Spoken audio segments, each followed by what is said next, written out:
Thank you, Whip. We have another busy week on the House floor addressing problems that were created under Joe Biden, dealing with cost of living. As our conference chair, Lisa McClain, talked about, we have brought so many bills to start unraveling the damage that Joe Biden created that led to all these cost increases in so many areas to finally start bringing them down so we could put more money in the pockets of hardworking Americans. You look at a great housing package last week to lower housing costs, bills that came out of French Hill's committee to address some of those problems. We have some more bills coming out of the Financial Services Committee to address that problem. This week, we're bringing a number of bills that came out of the Education and Workforce to help workers, to help small business owners, to address some of the rules and regulations that added so much to the cost of things when you go buy things all across the spectrum. Why are prices so high under Joe Biden? But it's really interesting when you hear Democrats yelling and screaming about the cost of things.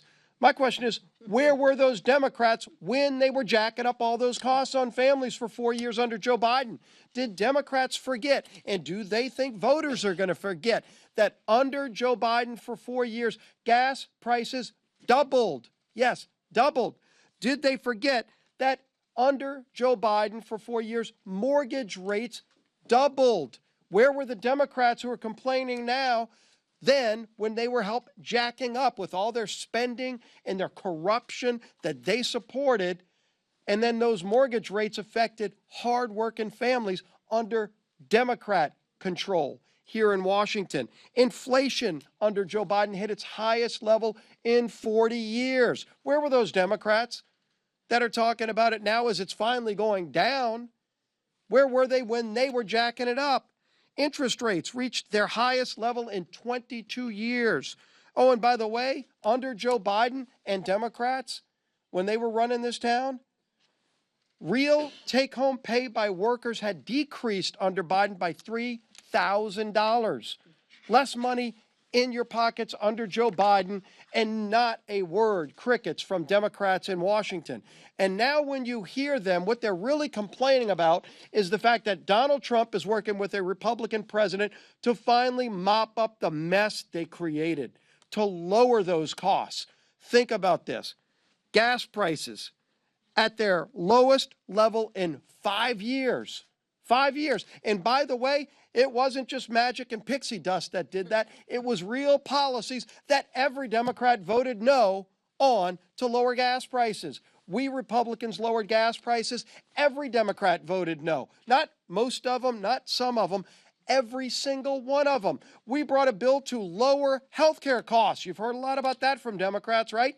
There was a bill on the House floor just a few weeks ago to lower health care costs by 11%, according to CBO.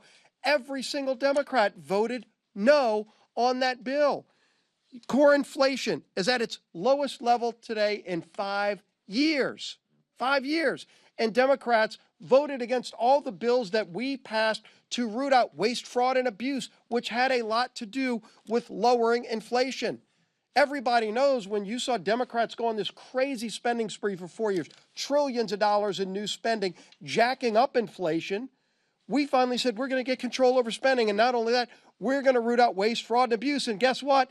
Every Democrat voted no on those bills.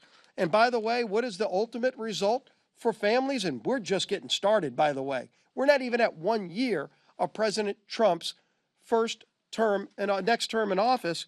Real wages, that's money in your pockets, it was down $3,000 under Joe Biden. Under just the first year of Donald Trump, real wages are up $1,200. More money, real money, in the pockets of hardworking families, and every Democrat voted no. I can see why they're yelling and screaming.